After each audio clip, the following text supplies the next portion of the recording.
নমস্কার, Radhe Radhe, good morning. কেমন আছো বন্ধুরা সবাই? আশা করছি সবাই ভালো আছো, আমরাও ভালো আছি। নতুন আরেকটি ব্লগে তোমাদের সকলকে স্বাগত জানাচ্ছি। সকালবেলায় উঠেছি, চা খেলাম, চাটা খেয়ে এবারে গোপাল আজকে একটু তাড়াতাড়ি উঠে গেল আমার সাথেই। আমি উঠেছি তার আধ ঘন্টার মধ্যেই গোপাল উঠে গেছে, তো ওর জন্য ওকে আমি ব্রাশ করিয়ে একটা বিস্কিট হাতে দিয়েছি। ও বিস্কিট সেরকম খেতে চায় না। তারপরে এখন আমি বললাম যে তুই একটু ছাতু মুড়ি খাবি? দিয়ে বললো হ্যাঁ খাবো। আসলে অনেক দিন ধরেই ছাতু খায় না, তো সেজন্য আমি একটু ওকে ছাতু মুড়ি খাইয়ে দিলাম আর আমি চা খেলাম। তো তারপরে এই যে এখন সমস্ত বাসনগুলো গুছিয়ে নেব, সব বাসনের জায়গায় যেখানকারটা সেখানে গুছিয়ে নেব। আর এই ব্লগটা যে তোমাদের কখন দিতে পারবো আমি নিজেও জানি না। আজকে অনেকটাই রাত হয়ে যাবে হয়তো, নাকি পরের দিন দেব, আমি নিজেও এখনও টাইম সঠিক নেই। তার কারণ হচ্ছে আমি এখন এডিট করছি, এখন সন্ধে 6:15 মতো বাজে। তো স্বাভাবিকভাবে আমি এডিট করে কখন যে ভিডিওটা দিতে পারবো তার কোনো ঠিকানা খুঁজে পাচ্ছি না। আসলে আজকে আমি সারা দিন বাড়িতে ছিলাম না, তো সেই কারণেই আরও প্রবলেমটা হয়ে গেল। আজকে তো এডিট করছি, ভিডিওটা যেদিন দেখছো সেদিনকার কথা বলছি না, আমি যে এডিট করছি আজকের কথা বলছি। আজকে হচ্ছে মঙ্গলবার, আর এই ভিডিওটা তোমরা যে দেখছো এটা হচ্ছে রবিবারের ভিডিও। ঠিক আছে, তো চলো সানডের ভিডিও দেখছো তোমরা। তো এখন এই যে বিছানা বলছি কেন, সরি, বাসনপত্র সব গুছিয়ে নিলাম। গুছিয়ে নেওয়ার পরে এই যে নিচের ড্রয়ারটা এবার গোছাবো। এর মধ্যে সব বড় বড় বাসনগুলো আমি রাখি, যেমন কড়াই, প্রেসার কুকার, বড় বড় বাটি, অনেকগুলো কড়াই একসাথে ধরে যায়। মোট কথা এর মধ্যে অনেকগুলো বাসনই একসাথে ধরে যায়।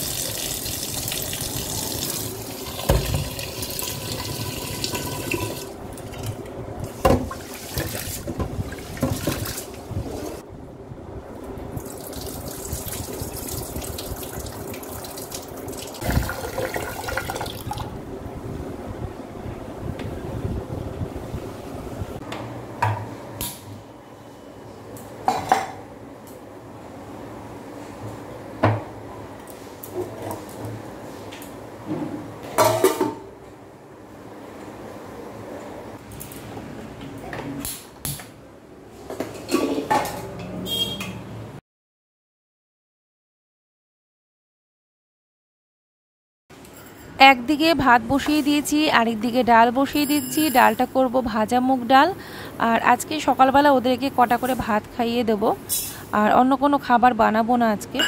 সকালবেলাকার কিন্তু কাজগুলো আমি করে নিয়েছি কাজের সাথে সাথে, যেমন ঘর ঝাড় দেওয়া, মোছা, সেগুলো তোমাদের সাথে হয়তো আজকে শেয়ার করিনি।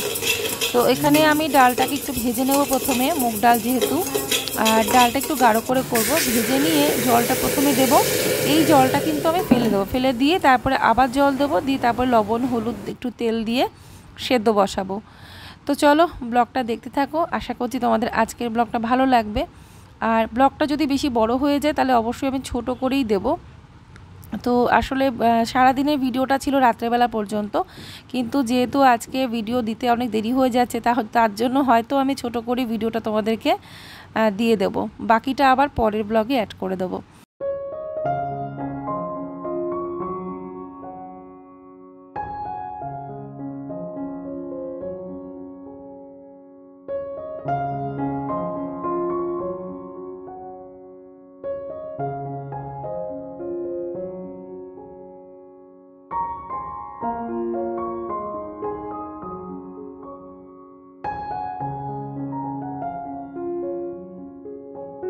তো এবারে একটুখানি ছোলা আমি দেব হচ্ছে আমার হাজবেন্ডকে খেতে দেব। ও ব্রাশ করে ফ্রেশ হয়ে গেছে, তো সকালবেলায় ছোলা ভেজানো আখের গুড় দিয়ে খায়। আর আজকে বাদামও আছে, আমন্ড বাদাম আছে, আমন্ড বাদামও দিয়ে দেবো 4টে মতো। আর বাকি এই যে ভেজানো ছোলা আর আখের গুড় দিয়ে ওকে আগে দেবো, এটা খাবে, তারপরে ও চা খাবে। কারণ ও সকালে তো চা খায়নি, আর এখন কিন্তু বেজে গেছে কটা, ওই 9:15 কি 9:20 এরকমই বাজে।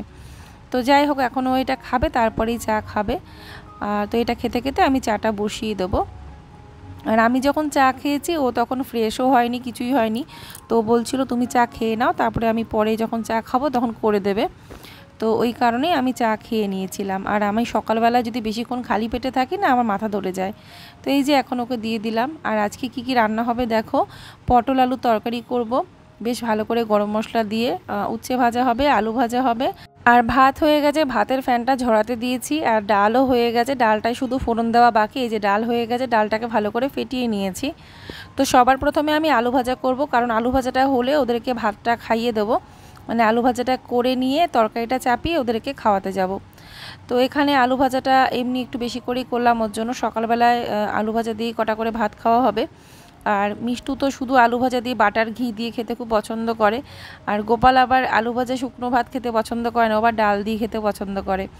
আর আমিও না ঝুরঝুরে ভাতে আলু ভাজা দিয়ে খেতে খুব ভালোবাসি। ঘি দিয়ে একটু আলু ভাজা দিয়ে কাঁচা লঙ্কা হবে, ব্যাস আর কিছুই লাগবে না। আমার এই সমস্ত খাবার খেতে খুব ভালো লাগে। ঘি আলু সিদ্ধ ভাত, মানে ঝুরঝুরে ভাত, একটু আলু সিদ্ধ, ঘি, একটু কাঁচা লঙ্কা, আর কিচ্ছু লাগবে না, ওই দিয়ে খাওয়া হয়ে যাবে। তো এইরকমই। তো যাই হোক, এখন আমি ডালে ফোড়ন দিচ্ছি। এখানে ডালটা কিভাবে ফোড়ন দিলে খুব টেস্টি হয়, আজকের ডালটা যেহেতু খুব ভালো হয়েছিল তাই তোমাদের বলছি। এখানে বেশ কিছুটা পরিমাণে জিরে দিয়েছি, শুকনো লঙ্কা দিয়েছি, আর অনেকটা পরিমাণে আদা দিয়েছি। আদাটাকে দেখতেই পাচ্ছ গ্রেট করে দিয়েছি, মোটামুটি ভালোই বেশি পরিমাণে দিয়েছি। এবারে না আদাটাকে খুব ভালো করে ব্রাউন করে ভেজে নিতে হবে, একদম লাল লাল করে। তারপরে এর মধ্যে ডালটা দিয়ে দেবো, সেদ্ধ করা ডালটা। আর মুগ ডালে কিন্তু বেশি সিটি দিতে নেই, বেশি গলাতে নেই, তাই ডালের টেস্ট বাজে হয়ে যায়। আর এর মধ্যে এবারে আমি একটু কাঁচা লঙ্কা দিয়ে দেবো। কাঁচা লঙ্কা চেরা তোমরা চাইলে আগেই তেলের মধ্যে দিতে পারো, বাট আমি তেলের মধ্যে দিই না, আমি এরকমই পরে ডালের মধ্যে দিয়ে দিই। আর এইভাবে ডালটা করলে না, মানে ফোড়ন দিলে খুব ভালো হয়, টেস্ট হয় মুগ ডালে। আর কি মুগ ডালে হচ্ছে আদাটাই হলো মেন, মানে আদা কুচিটা দিতেই হবে মুগ ডালে। আদা কুচি, আদা বাটা বা আদা গ্রেট করে, যেমন খুশি আদাটা দিলে মানে ডালটা বেশি ভালো হয়। আর আমার হাজবেন্ড তো ডালটা খেতে গিয়ে আগেই বলবে, আদা দিয়েছো তো, আদা কুচি দিয়েছো তো ডালে। আসলে এটা সত্যি কথা, মুগ ডালে কিন্তু আদা দিলে ডালটা বেশি ভালো হয়। তো দেখো এখানে নিয়ে নিয়েছি ভাত, এখানে বাটার, আলু ভাজা। তো প্রথমে আমি মেখে দিচ্ছি মিষ্টুকে, তারপরে গোপালকেও দেবো। তো গোপালের আজকে ইচ্ছে হচ্ছে, গোপাল বলছে মা আমিও এরকম করেই খাবো। তো সেজন্য একই রকমভাবে গোপালকেও মেখে দিলাম। প্রথমে বলেছিলাম যে ঠিক আছে আমি তোকে ডাল দিয়ে খাইয়ে দিচ্ছি, দিয়ে তারপরে বলছে না আমি নিজে নিজে খাবো, আমাকে এইরকম করে মেখে দাও। দিয়ে তারপরে এরকম ওই বাটার দিয়ে আলু ভাজা দিয়ে মেখে দিয়েছি। তো দুজনে মিলে খেয়েছে। তো যাই হোক, চলো এখন ওদের খাওয়া দাওয়াটা হয়ে গেলে তারপরে আমরাও কটা খেয়ে নিয়েছিলাম সকালবেলায়। আর আমি আর মা ঠাকুরের প্রসাদটা খেয়েছি, মা যে ভোগ দিয়েছে ঠাকুরকে, অন্নভোগ, তো সেইটা ভাগ করে খেয়েছি। তো আর তরকারিটা রেখে দিয়েছিলাম, ভোগের তরকারিটা, আর শুধু ভাজা দিয়ে খেয়েছি। আর তরকারিটা পরে খেয়েছি, মানে দুপুরবেলা। আর আজকে এত সুন্দর ঝলমলে রোদ উঠেছে, রোদটা দেখে আমি আর থাকতে পারলাম না, উঠোনের মধ্যেই সব জামা কাপড়গুলো এনে দিয়ে দিয়েছি। তো এত সুন্দর রোদটা এসেছে, একদম মানে দাঁড়ানো যাচ্ছে না, এত রোদের তাপ। তো দেখলাম যে চেয়ারের মধ্যে করে দিয়ে দিই, আবার চেয়ারের শুদ্ধই মানে চেয়ারটা ধরেই নিয়ে চলে যাবো ঘরে, তারপরে গুছিয়ে রাখবো। এখানে সব আমার হাজব্যান্ডের জামা কাপড় রয়েছে আর কি, শুধু ওর জামা কাপড়গুলোই আজকে রোদে দিলাম। তো হয়ে গেল মোটামুটি, আরও কিছু আছে সেগুলো মাঝে মাঝে দিয়ে নেবো এই কদিনে, ব্যাস তাহলেই হয়ে যাবে। আর এই যে এবারে আমি পটলের তরকারিটা করছি, পটলগুলোকে বেশ ভালো করে লাল লাল করে ভেজে নেব। আর পটলের তরকারিতে কিন্তু পটলটা যত ভালো করে ভেজে নেওয়া যাবে ততই তরকারিটা ভালো হয়। আর অবশ্য করেই কিন্তু এরকম ছোট ছোট পটলের তরকারি কিন্তু বেশি ভালো হয়, বড় পটলগুলোর মধ্যে বীজ থাকে আর অতটা টেস্ট হয় না, দেখবে ছোট ছোট যে পটলগুলো ওগুলো না তরকারিতে ভালো হয়। তো এখানে এই মশলা কষিয়ে নিচ্ছি। আমি পটল আর আলু ভেজে তুলে রেখেছি, লাল লাল করে সুন্দর করে ভেজে তুলে রেখেছি। তারপরে তেলের মধ্যে গোটা গরম মশলা, তেজপাতা, জিরে সব ফোড়ন দিয়েছি, হিং দিয়েছি। তারপরে এখানে আদা, কাঁচা লঙ্কা, টমেটোর পেস্ট দিয়েছি, লঙ্কার গুঁড়ো দিলাম। লঙ্কার গুঁড়োটা ঝালবিহীন লঙ্কার গুঁড়ো, মানে কাশ্মীরি লঙ্কার গুঁড়ো, আর ধনে গুঁড়ো দিয়েছি। আর জিরে, আদা, কাঁচা লঙ্কা, টমেটো বাটা, মানে সব দিয়ে বেশ ভালো করে এখন মশলাটাকে কষিয়ে নেব, সাঁতলে নেব, সুন্দর একটা ফ্লেভার বেরোবে। তো তারপরে এর মধ্যে আমি দিয়ে দেবো আলু পটল ভাজাগুলো। আর পটলগুলো তো ভেজেছি ছোটো ছোটো করে ছিল, আর আলুগুলো ওই জন্য একটু ছোটো করেই দিয়েছি, যেহেতু আর পটলগুলো ছোটো ছোটো।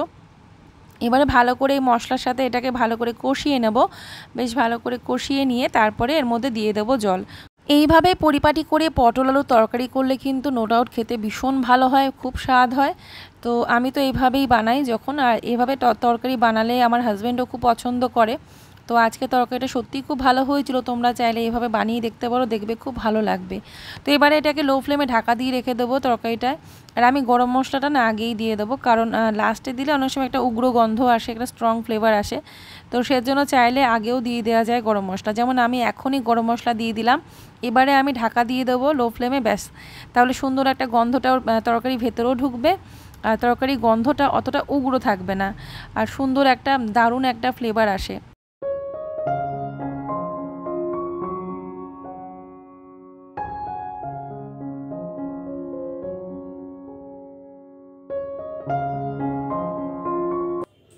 এই ঘড়িটা হচ্ছে নতুন জিনিস ঘরে আসলো, যেটা হচ্ছে এই ঘড়িটা।